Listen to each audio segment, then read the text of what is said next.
Aisha Classic Organization ni anti-stress. Jambo la kwanza. Inakuja kuwatoa mawazo mabaya. Inakuja kuwapa mwanga wa maisha, kutafuta maisha, kuyajua maisha. Inakuja kumweka mwanamke kwenye usawa wake. Mimi nafikiria matatu kwa mtu mwenye kuelewa ataelewa. Mubifitiye uruhusha ivyo mukora kuko kwinjira mu ngo z'abantu ataruhusha murazi ko bihanwa cyane kubera ko uba winjiye muri vie privé y'umuntu utabisabiye uruhusha.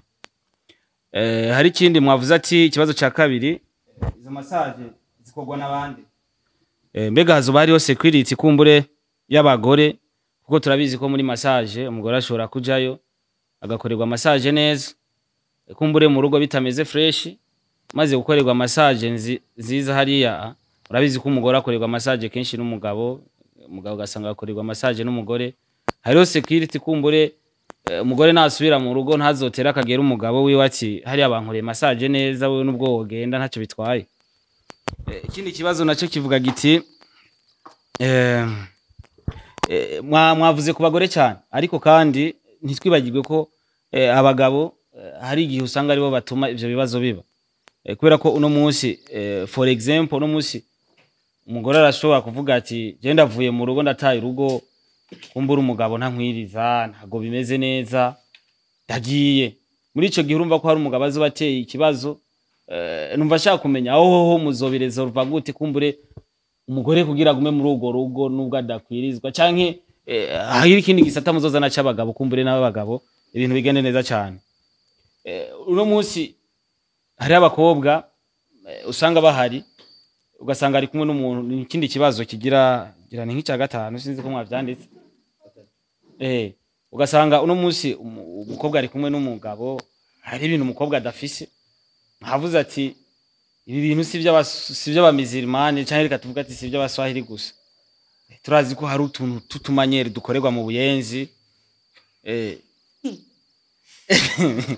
Ico kintu cyo mu nyigisho kizoba kirimo kumbure babigeme bacu bagume bari naco bagume bari natirere ntibazirukire mu buyenzi kwera ko umugabo yababwiye ati hari ibintu mudakwije hari ibintu mudafise bimeze gute. Murakoze.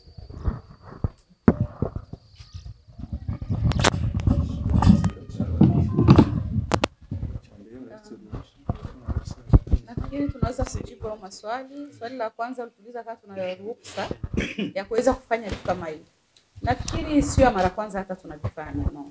Tulikuwa tunavifanya hapo mbele, sema tu tulikuwa hatujakuwa basi niseme hivi. Tulikuwa na cooperative Fasha Burundi na yenyewe pia ilikuwa inasaidia wanawake kwa ngambo hizi na hizi. Lakini kwa sasa ni kama cooperative Fasha Burundi na Aisha Classic vimejiunga sasa ikawa ni kitu kikubwa ambacho kinaweza kufanya mambo makubwa. Kwa kweli tuko na ruhusa, tuwezi kufanya kitu kwenye nchi bila ruhusa, hicho kitu hakiwezekani.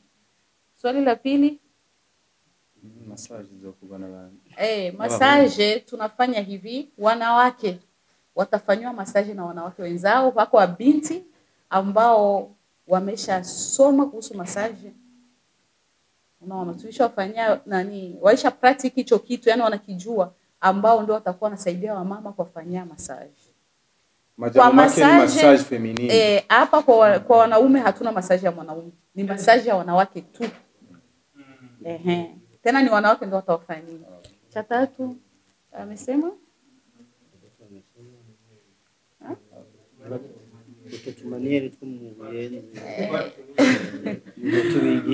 hivyo vitu vya buyenzi. Kwanza mimi naweza kusema kwamba labda Aisha Classic Organization inaenda kuwapa mwanga wanawake kwanza kujiamini na kujua kama mtu anapaswa kuwa naturel gisi Mungu alimuumba. Hivyo vitu sisi hatuvikubali kabisa. Au contraire, kama tukiona mwanamke anavifanya sisi ndio tutamtoa huko tumuonesha unapaswa kuwa hivi na hivi utakuwa bora zaidi.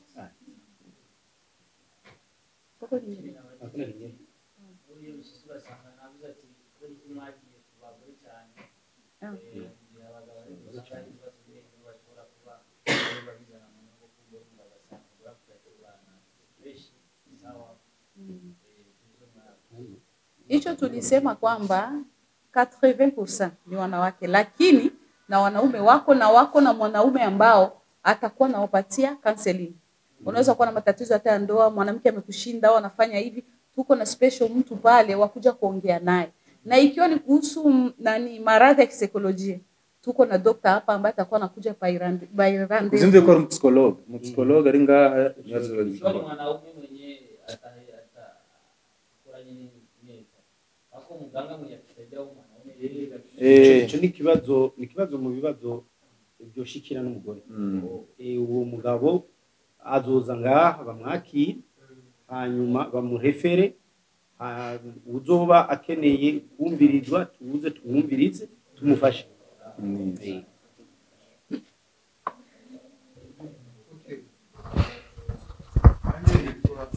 Rukundo Jean Bartel nkorera kinyamakuru cyitwa Kings Family Burundi. Ikibazo narifise ca mbere kwanza nashaka kubaza ibi bikorwa byose byateguwe na Aisha Classic Organization bizohora birihigwa amahera canke nibikorwa bije canke ni kuza gufasha gusa nta kiguzi bisaba. Hanyuma ikibazo kigira kabiri nuwahe mwagerageje kubidusigurira ko bitaraba gusa abo mu idini musanzwe murimwo abantu bose bahawe ikazi. Tukaba tuzi ko abo mu dini mudasangiye idini bakunze cyane kumenga ntiwo kwitaba ibintu byanyu. Ni gute mwogerageza kudusigurira neza kugira ngo umuntu abe interesse ntavuga ati ngo Jesse shaka kuja mu bintu dukunze kuvyuma ngo vy'abayisilamu sinja mu bintu vy'abayisilamu nakahe kanovera mwodusigurira neza kugira ngo uwo ari we wese yumve ko yobizamo. Bega abakozi bose mukoresha n'abisilamu nivyo onye murakoze. Tewerekana ishure akabazo ka mbere kumbura akabazo ka kabiri Dr. Radufashe. Ego akabazo ka mbere kubaza ngo mbega ibikorwa bizorihigwa nta kiguzi ibikorwa oriha ngo bishobore kuko buza ati Aisha Classic hagararire affaire yawe nk'urumva ko bafise na harimo dufise n'igisata ca juridique umuntu arafise ikibazo mu rugo ibintu byagoye birakomeye mbasaba ko ubutungane bubijamwo canke kumufasha mu atari by'ubutungane mu bindi bikorwa bitandukanye hazubaho icitwa cotisation gusa muri ico gikorwa kuko none nk'ubu tuvuye ngaha tukaja mu Nyakabiga kuraba ico kibazo cyo afise kuyaga n'umuryango wiwe umukobwa agira arongorwa ari ku muryango ntushaka gutahura yuko akwiye kurongorwa n'uyo muhungu par exemple sayi kumishika kuri terrain n'uce bigenda gute muce mugenda n'amaguru fo mu déplacer fo mu communiquer fo mu ni moyen de cotisation très simple itazovunura incanguriye kuko nukuri tuje ngaho tubeshanye uvuze ko ama activité yakora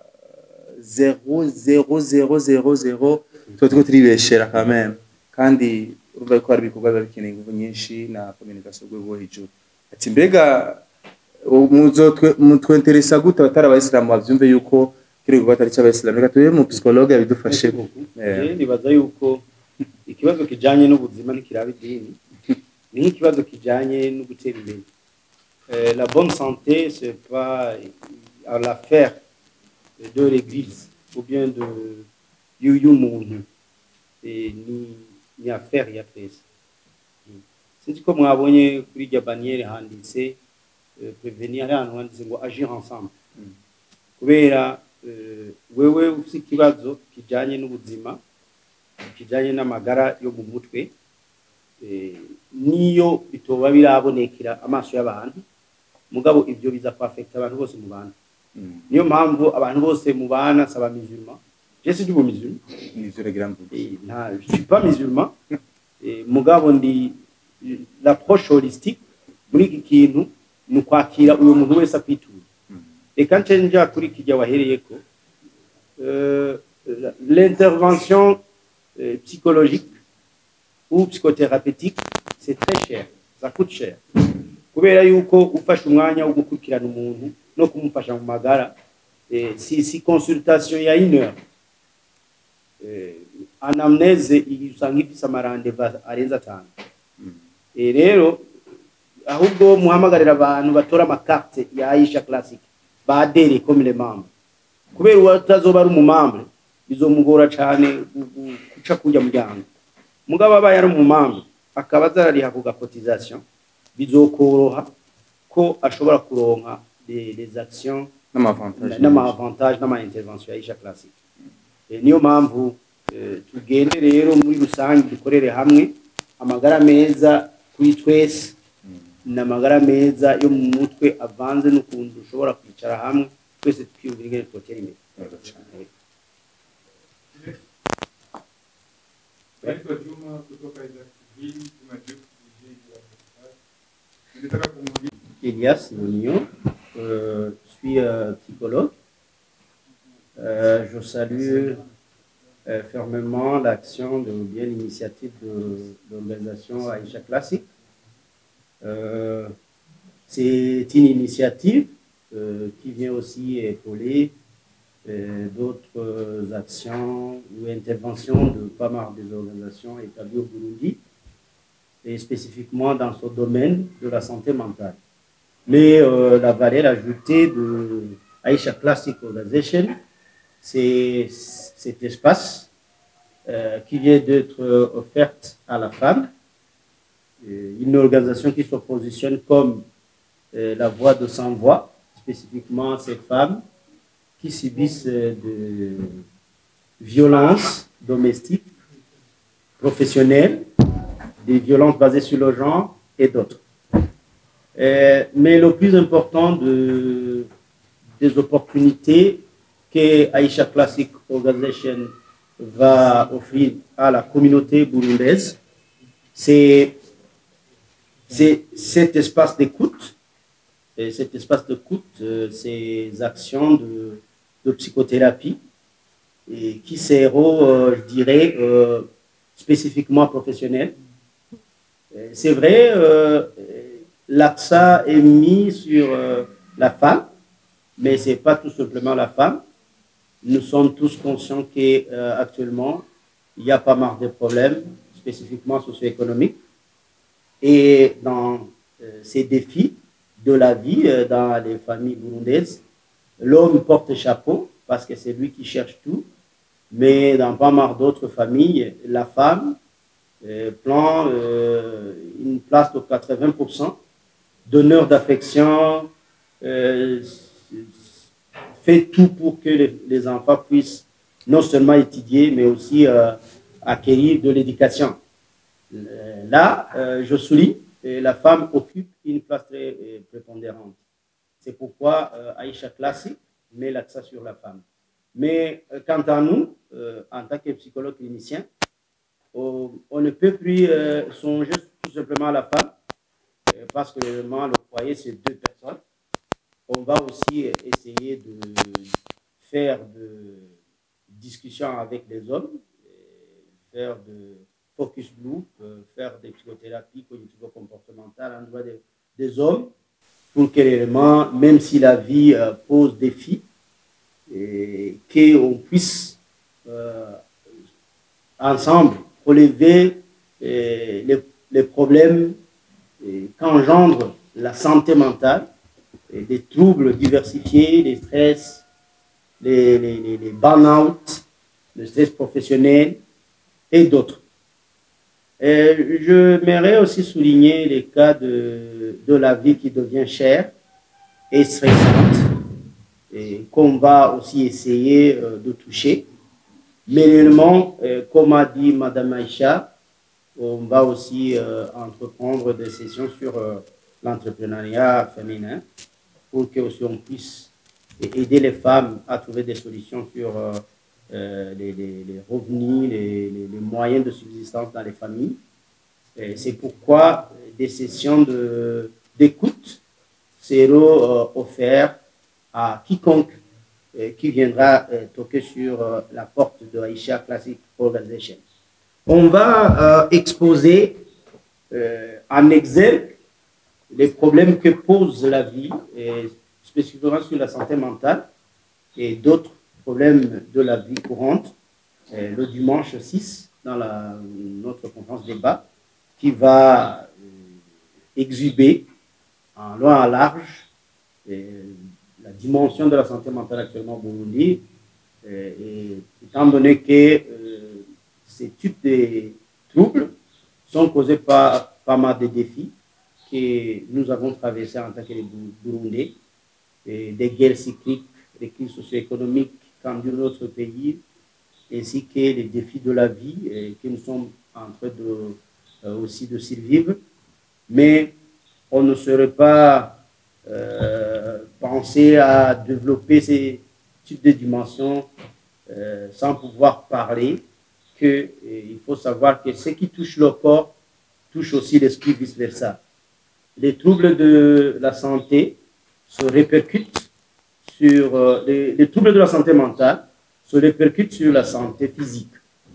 Il y en a des personnes qui sont actuellement en mauvaise santé physique parce qu'ils ont survécu les problèmes de troubles mentaux. Il y en a aussi d'autres, vice-versa, qui subissent des problèmes physiques, donc la santé physique qui aussi engendre les troubles mentaux. Je donnerai les exemples, par exemple, de maladies chroniques comme le diabète et les AVC. Dans pas mal de cas, ça engendre aussi des troubles psychologiques. En tant que journaliste, vous qui sont présents ici, il faut toujours penser à disséminer son message, car Aïcha Classic Organization vient d'ouvrir une grande porte pour les personnes sans voix. Dans les milieux ruraux du Burundi, 80% des familles survivent grâce aux forces des femmes. Les femmes sont à 80% impliquées dans le développement socio-économique des familles. Et les hommes passent leur temps sur des libérats, dans des choses qui n'amènent rien comme moyen de subsistance aux familles.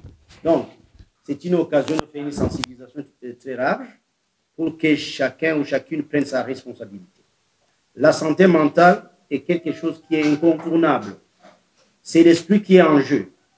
Et nous sommes dans un temps où l'addiction, référence ou bien l'abus aux drogues et d'autres stupéfiants font rage.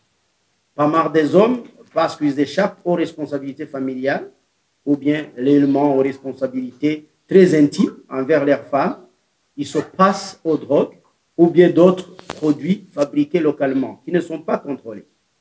Ces produits qui renferment pas mal de produits comme le gingembre et autres endommagent le corps et se répercutent sur le psychisme.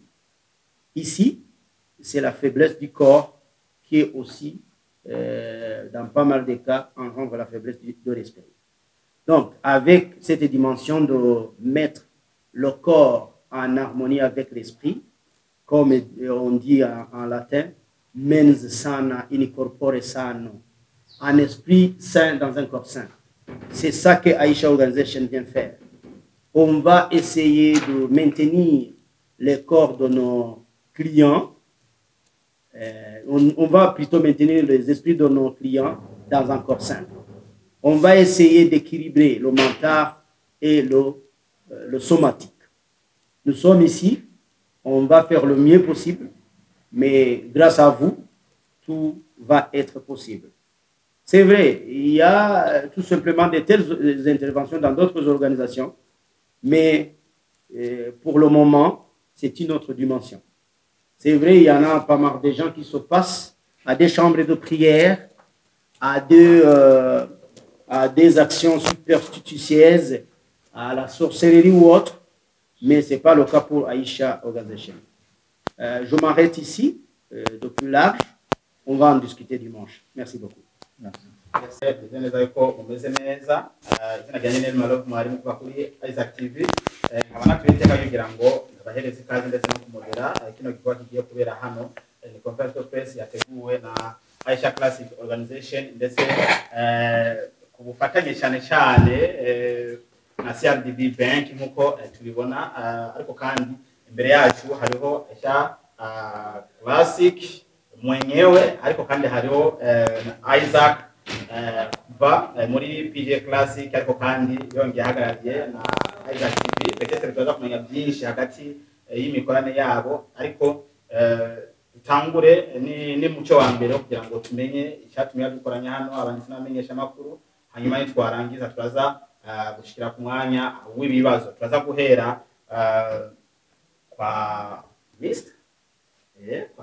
Monsieur président de Isaac TV, Isaac Classic, tumuha ikaze, peut-être araza gutangura mu kirundi kuko arako mama yambwiye ati bisaba ko tuzakora ikirundi n'igiswahili kugira ngo n'abari hanze y'ibyo kuko ibintu bya East Africa baza kumva ibyo tuyaga. Murakoze.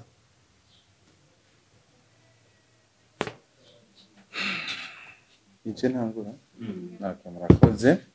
Imbere ya byose tubanza gushimira abanditsi n'abamenyeshamakuru mwitabiye kino gikorwa cy'iteka cyo kugurura icese ikibanza nyezina Aisha Classic Organization hamwe nafasha Burundi bagiye gukoreramwo ibikorwa byabo, ariko igikorwa nyamukuru no munsi ni kugira tuyage ku impamvu twahamagaje abanditsi n'abamenyeshamakuru muri kino gikorwa. Je nitwa Isaac Manikurakure, nkaba ndumu attaché de presse wa Aisha Classic Organization, nkaba jeje na communication bien sûr, ariko rero ikindi naco twashaka rero tubabwire bimwe mu bikorwa bikomeye cyane Aisha Classic Organization igiye gukora, igiye kurangura kuva hagati y'umwaka gushika kumbure mwaka w'ibihumbi 2030, vision 2020 twahise vision 2026 2030. Ni igikorwa gikomeye cyane cyakataraboneka giye gukorerwa mu Burundi kuva uburundi buremwa. Reka ndabivuga uko cyangwa se kuva tuzi ama organisation ama association cyo kwa bwa mbere je kino gikorwa ndacumvise mu Burundi. Ati byo rero Aisha Classic giye gukora nibiki.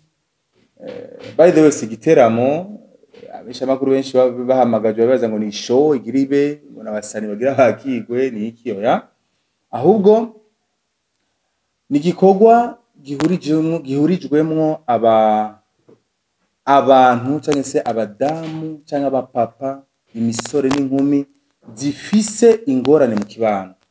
Reka nagisigure neza, hari abantu twicaye ngaha twese turi ngaha twifitiye ingorane, twifitiye ama stress, twifitiye ibibazo muri twebwe atanyishu dufise.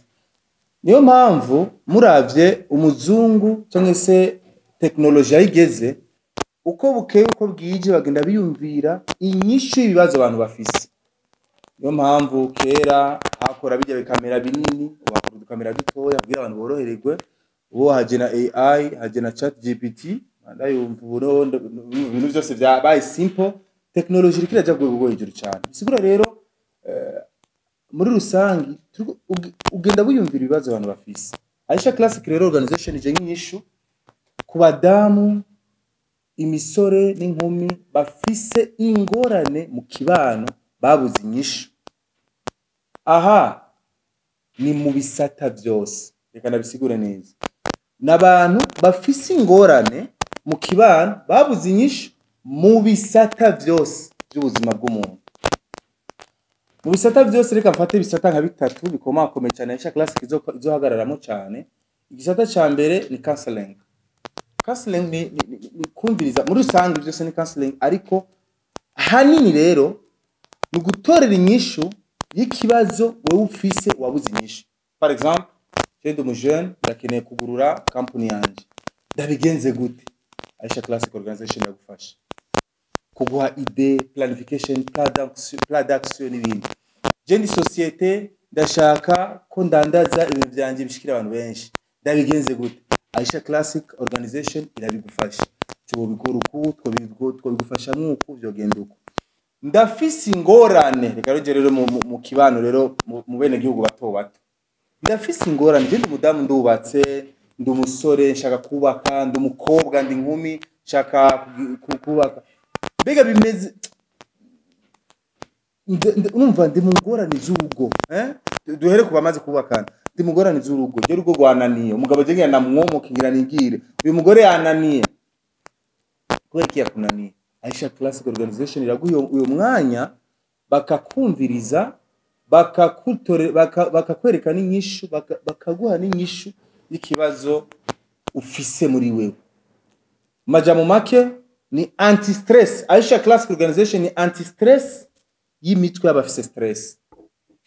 Abantu rero bose bafise stress muri rusange barahawe ikaze muri Aisha Classic Organization. hazoba hariho iminsi yo kubakira kubumviriza eka n'ibikorwa bitandukanye. Reka rero ndababwira ibintu bikomeye Aisha Classic igiye gutanguza ubu vuba cyane. Wanashima uno munsi biruguruye cese. Icya mbere hariho conference débat izoba itariki 6 z'ukwezi kwindwi kwa Mungu ino ndwi nyene turimwo, aho CRDB Bank tubashimire cyane bafashe mu mugongo kino gikorwa kino conference débat kugira umvirize murabe ngene gikorwa gitanguye. Uyo munsi lo 6 izo ari conference débat kuba kenyezi barenga 300 bazuba bariko barigishwa, bariko barerekwa, bariko barashinga intahe, bariko baravuga ingorane muri rusangi bafise mu kibano. Kuko abakobwa bushuno mwanya hari ibintu tukibakengeramo. N'uwari umuntu turumva neza yuko umukobwa atofatiye kamera ngo kamera n'ugishuno mwanya hari abantu bakimeze bisibe mazo mentality. Abadamu nivyo mu bisata bitandukanye Imana ishimwe, urabona ko barahagurukiwe barikukiye, bivuga uko arateye imbere, bafise ama association, bafise ama cooperative, bafise ama organisation abashira hamwe. Rero kwa Mungu lo 6 bari umunsi mwiza cyane rero wo kubumviriza neza no kubigisha ingene bova muri izo ngorane. Ni problème psychologique n'umuti wawe. Niyo cyo iyo conference débat izo bigamije itariki 6 abadamu zo babona ni benshi, twaratumiye benshi kandi kwinjira ni invitation. Urumva ama invitation yaratanzwe, sikuvuga ngo n'amafaranga n'iki, ni invitation. Amafaranga invitation yaratanzwe, ico ni cyambere. Cya kabiri, Aisha Classic Organization hano mu Carama rero tugiye kuza turatanga inyigisho n'ama formation kuri babadamu, kuri babakobwa, kuri babakenyezi, kuri babasore, kuri za nkumi zikeneye kwiteza imbere mu bikorwa bitandukanye. Icambere rero hazoba hariho inyigisho ku bakobwa, mumvirize rero zino nyigisho zgatangirwe ngaha. Hazoba hariho inyigisho ku bakobwa bari muri fiançailles. Gushika umwanya ari abakobwa ariko aribaza ati none umuhungu wanje ko dukundanye mana yanje ndamuhebe ariko arampenda, Starboy azondongora azonshira mu rugo cyangwa ariko arampenda cyangwa abandi bazizogenda gute. Abakobwa rero inkumi zigifise izo ngorane Aisha Classic Organization babashiriyeho igisata cyabo, inyigisho gute umukobwa yokwi afete mu mico kama y'ikirundi turabizi, utegerezwa kuba ufise turafise imico yacu turanga, ariko imico kiratituka. By the way, imico kiratituka, abantu bariko baratibanga. Abakobwa vraiment byarunyutse, umukobwa aja mu tinya nk'afise imyaka 12 ugasanga afise imyaka 20 agiye amanye n'abahungu barenga 30. None umukobwa nibiki? Ico rero Aisha Classic Organization igiye gukora kufasha abantu bigeme n'abigeme bari mu ma relation batabatahura ivyari byo, kugira babereke inzira irashe muri ico gikorwa ni counseling. Icya kabiri, abakobwa bagiye kurongorwa, bagiye kugira mariage. Aisha Classic Organization yarabategurije kibanza abakobwa bagiye kugira mariage.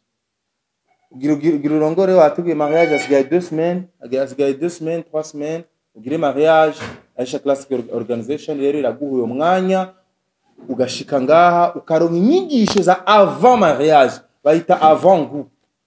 Ukaronka inyigisho zingene ugiye kubeshaho umugabo wawe neza. Urabona ko ari mu musulman Islamu barazi bya bintu mukunda kuvuga, barazi kugisha ingene bafata neza umugabo mu rugo n'ibindi. Nizo nyigisho rero abakobwa bagira mariage, kuko uro munsi nuko Imana birateye isoni, ingo zacu ntiziramba. Urumva ubu umukobwa ararongorwa nyuma y'amezi 2 amezi 3 ngo yahukanye habaye iki? Acha wumva kumena ikibazo ni kutaronka inyigisho za avant yo kurongorwa.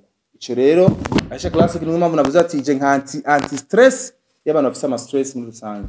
Ico ni cya kabiri kizokorerwa ngaha. Cya gatatu, abari mu rugo rero, abarongowe rero bari mu rugo, bari mu ngo zabo, gasanga umuntu yibereye mu rugo abanye n'umugabo imyaka 10 imyaka 5 byaramurambiye, avuga je umugabo wanje arinjira gasohoka kaza je ndamubonye sawa ntamubonye biramusha. Urumva yaramaze basi yarabadamu bari mu ngo washaka kuba na gazi mibiri yaramaze kuyiplanta, afite umugabo amubonye savata mubonye ntacyo bimubwiye rero abo badamu nk'abo Aisha Classic Organization ije nk'umuti wabo kugira tubavure tubereke ati izo ngorane urimwo wokira si ivyo gusa ikindi Aisha Classic Organization izokora zokumva abandi indi migwi y'abandi y'abantu izokwakira abantu bari batawe reka nababwira ikintu ubushakashatsi twagize twasanze abakobwa bidandaza abakobwa bakora akazi ko kwidandaza uburaya n'iki benshi muri bo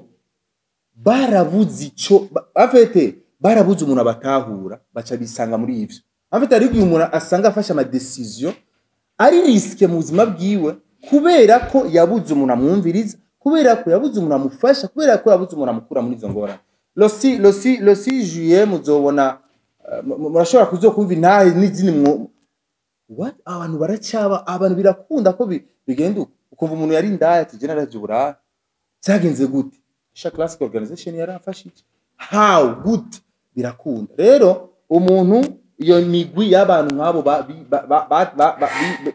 Isari wanasema wajikati ya gatamaye bacitse intege ubuzima bunumenga bo nabo gupfa gusa ntaco banze kuri nosi abo bantu rero Aisha Classic Organization izobakira mu gusozera Aisha Classic Organization rero ngaha kugira ifasha abo bantu yabashiriyeho na musculation ahantu hazoba hariho musculation na massage féminine musculation na massage féminine uvyumve kintu tumvise ijambo massage abantu harabumva massage rero massage féminine bisigura ni musculation okay babantu usanga stress ashaka kugira aga sport ariko gasanga bikora mu stressa jengi kuri salle ya sport umenga harabahungu benshi ari iki arumva isoni iki rero numwiherero w'abadada abamama connection kwiyagira ibyabo uhanahana ivyumviro ivyo rero Aisha Classic Organization yabiteguye ndibaza byose nagerageza kubivuga hama nkuko mubona hariho umushinga naho yagiye ashitse biraza kubivuga ariko ivyo byose aba bose mubona ngaha nabazofasha abatari bake mu bikorwa bitandukanye byo kubavura ingwara zo mu mutwe reka ndabivuga uko ni ingwara yo mu mutwe atari direct like yo gusara sinzi ko no gukoresha ijambo gusara kuryo jambo gusara ntirikivugwa mu Kirundi ntiranabujijwe n'uwo mubwira umuntu ngo jya muntu yarasaze ariko ingwara yo ubugwayi bwo mu mutwe psychologique umuntu ariko aratembera ukibaza ngo arakomeye kumbe bwarapayutse yagiye kera ivyo rero ni ico ariko kandi twarabonye reka kubera yuko ngaha yuzuye abamisha makuru ba entertainment ibintu by'imyidagaduro musazwe mubizi yuko hari abantu batandukanye bagiye baragira ico kibazo cha traumatisme mu mutwe ugasanga kandi atanguye kumererwa nabi tuko turamuraba akacagirwamwo akarorero demana reka ntange akarorero ku bantu bagiye birashikira ukabona umuntu nyene twese tumubona kandi ukanahura nawe ati yehe kabaye no muri kabaye kuma mutofata umuntu atararengerana kugira mu mutware yinjire kwa rusha cyangwa jahandi akiri hafi mu mutware mu ma organisation nkaya Aisha Classic bamufashe kwitahura faster kwitahura namwebwe muri ngaha twese turi ngaha mumve neza yuko hari umuntu ashobora kuba yumva yuko mu mutwe afise ikibazo ca kitari kiragenda neza afise ibibazo byinshi afise ibintu byinshi muremere yemwe ashe umuzigo nguyu muzoze mu bimuremeke ko byose azomenya ingene abiheza murakoze jewe ahanje ndahejeje ibyo nibagiye bandi baranyunganira bandi bahezagira merci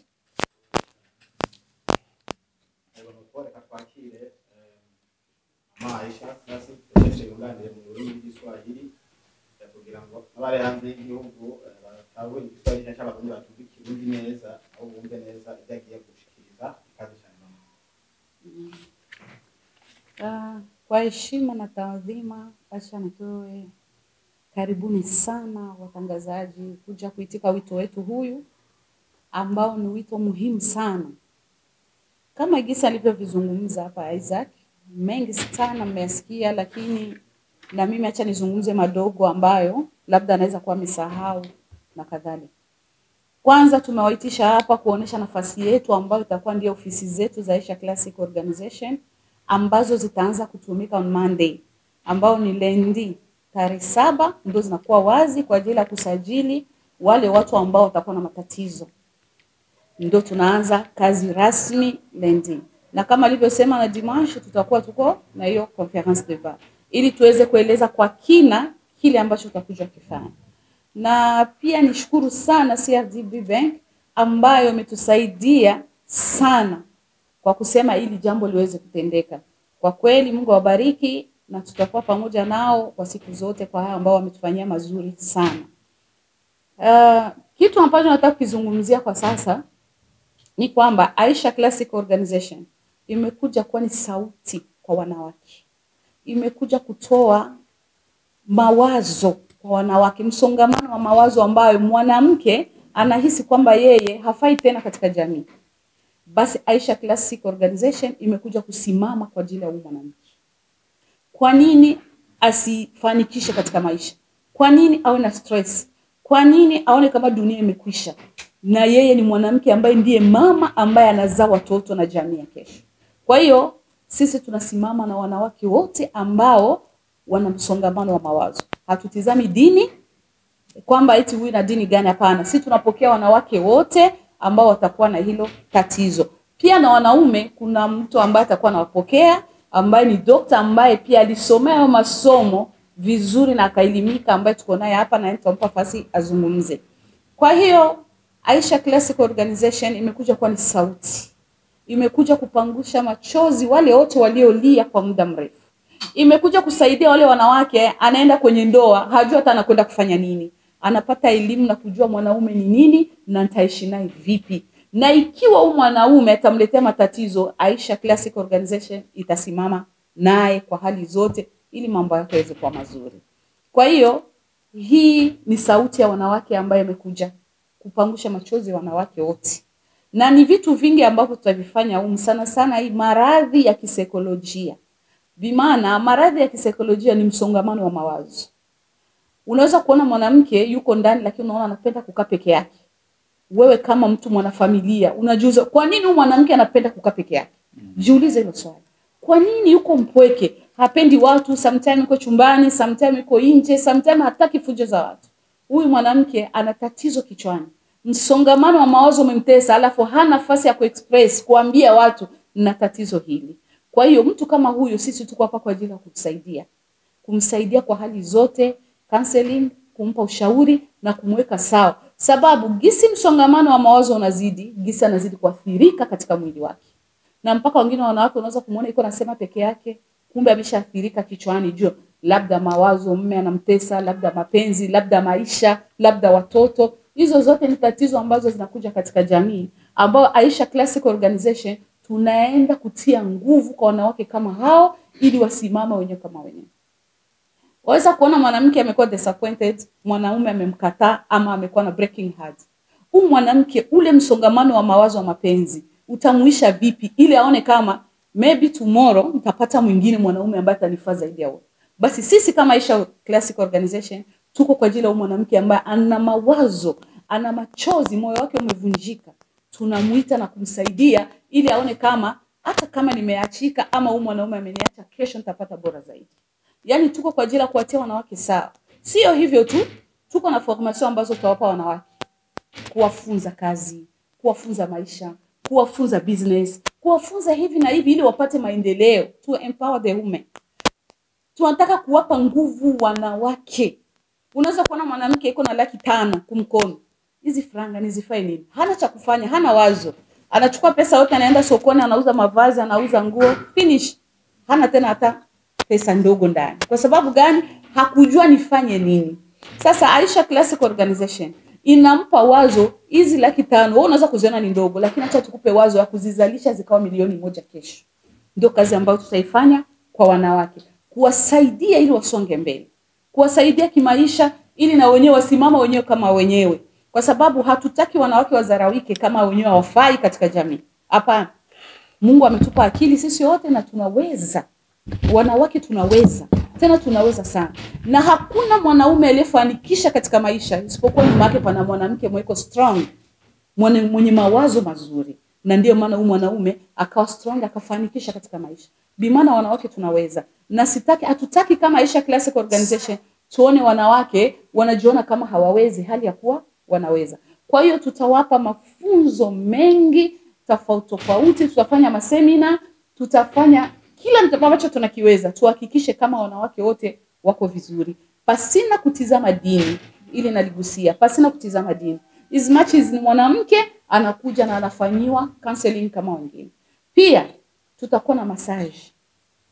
Kuna mwanamke ambaye anataka kurelax, iko na mawazo, labda kazini wamemvuruga, labda wamemfukuza, labda hivi ni. No, Aisha Classic Organization ndio maana tumechukua ofisi kubwa. Unaona kama hivyo upstairs, downstairs, yani na juu na chini. Kuna chumba special cha kufanyia massage ya manero wanawake, wale wenye wana msongamano wa mawazo, kuwafanyia massage kwenye shingo, mabegani, ili asikie na relax, ajisikie kama she's okay.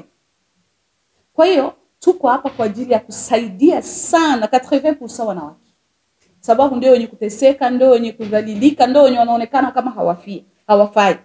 Sikusema kwamba wanaume tuweze kuwasaidia, lakini wanawake ndio pointi yetu kubwa sana kama Aisha Classic Organization, kuwasaidia kwa kila hali na mali. Na ndio maana tunatuma hii sauti Burundi nzima na nje za nchi, waweze kutusikia kile ambacho tunataka kufanya. Wanakuambia Waswahili mkono mmoja hauvunji chao, si sawa? Kwa hiyo inaonekana kwamba tunahitaji support zao, umoja wao, nguvu zao ili tufike kwenye haya malengo. Na tutatumika, si kwamba tunatumika Burundi tu, tunatumika East Africa. Tuko na Tanzania, Uganda, Kenya. Tutakuwa tunaenda hapo, tunafanya masemina, tunatumika nao wote ili kufikisha hili jambo Afrika yote, wanawake wawe na nguvu, wasonge mbele. Hakuna vitu vya kuonewa.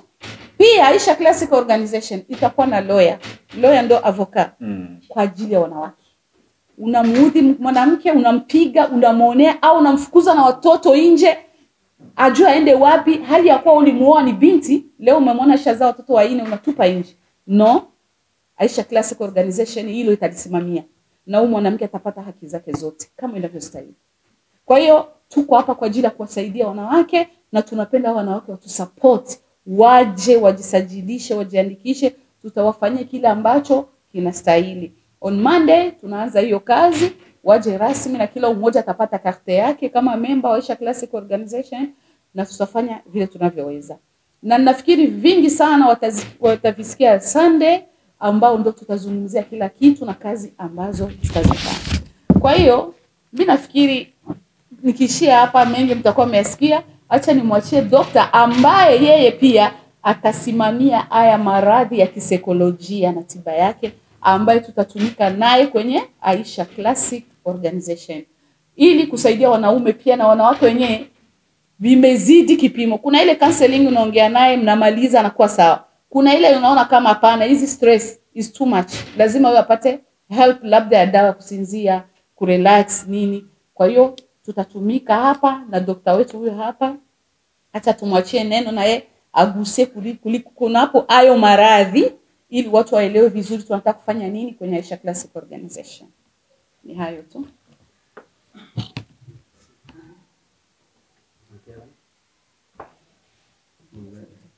Kwa hiyo